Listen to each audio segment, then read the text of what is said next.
அருமையான கர்த்தருடைய பிள்ளைகளே, ஆண்டவர் இயேசுவின் இனிய நாமத்தினால் வாழ்த்துக்களை தெரிவிக்கிறோம். 102ஆம் சங்கீதம் 16வது வசனத்திலே நாம் வாசிக்கிறோம், திக்கற்றவர்களுடைய ஜெபத்தை அலட்சியம் பண்ணாமல் அவர்கள் விண்ணப்பத்தை அங்கீகரிப்பார்.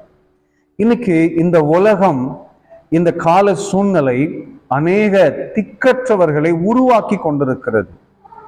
நிறைய குடும்பங்களை பார்க்குறோம், எனக்கு யாருமே இல்லை, நான் ஒரு அனாதையா இருக்கிறேன், திக்கற்றவனா இருக்கிறேன், திக்கற்றவளா இருக்கிறேன், என்னுடைய எதிர்காலம் ஒரு கேள்விக்குறியா இருக்கிறதுன்னு சொல்லி நிறைய பேர் புலம்புகிறதை பார்க்கிறோம். ஒருவேளை அருமையான சகோதரா சகோதரி, நீங்கள் திக்கற்றவர்களாக, உதவியற்றவர்களாக, நம்பிக்கை இழந்தவர்களாக நீங்கள் இருக்கிறீர்களா? உங்களுடைய விண்ணப்பத்தை தேவன் அலட்சியம் பண்ணாமல் அங்கீகரிப்பார். சமீப நாட்களாக சில குடும்பங்களில் நடக்கிற சம்பவங்களுக்காய் ஜெபிக்க அவர்கள் சொன்னபோது, பெற்றோர்கள் பிள்ளைகளால் கைவிடப்பட்டு கதறுகிறார்கள்.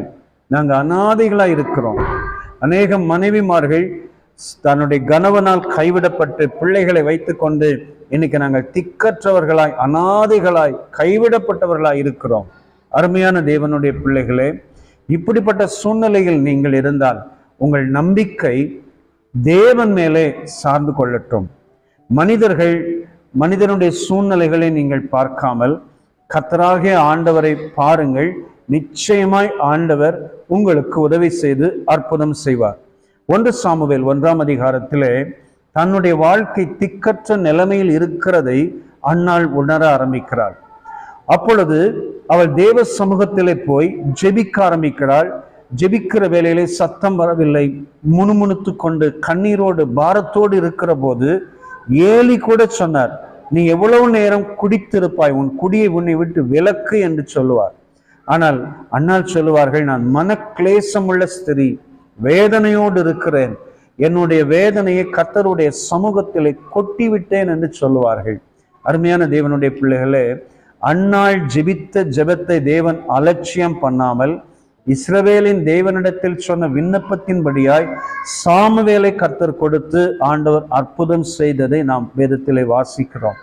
இன்னைக்கு நீங்கள் திக்கற்ற நிலைமையில் இருந்தால் சோர்ந்து போகாதிருங்கள், கர்த்தரை சார்ந்து கொள்ளுங்கள். நிச்சயமாய் தேவன் உங்கள் வாழ்க்கையில ஒரு இயற்கைக்கு அப்பாற்பட்ட அற்புதம் செய்து உங்களை விடுவித்து உயர்த்துவார். நீங்கள் என்ன மனநிலையில் இருந்தாலும் தேவன் உங்களுக்கு விசேஷித்த கிருபை கொடுத்து ஆண்டவர் அற்புதம் செய்வார். ஒரு சாட்சியை சொல்கிறேன். ஏறக்குறைய 30 ஆண்டுகளுக்கு முன்பு ஒரு கைவிடப்பட்ட கணவன் மரித்து போன நிலைமையிலே 2 சிறு பிள்ளைகளை வைத்து ஒரு சகோதரி கண்ணீரோடு வாழ்க்கை நடத்தினார்கள்.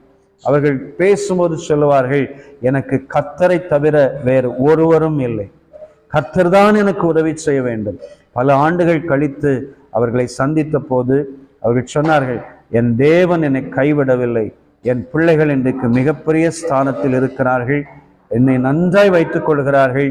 ஒரு காலத்தில் நான் திக்கற்றவளாக இருந்தேன், இன்னைக்கு கர்த்தர் என்னோடு இருந்து என் குடும்பத்தை ஆசீர்வதித்திருக்கிறார் என்று சொன்னார்கள். அதே போல தேவன் உங்களுக்கும் அற்புதம் செய்வார். சோர்ந்து போகாதிருங்கள்.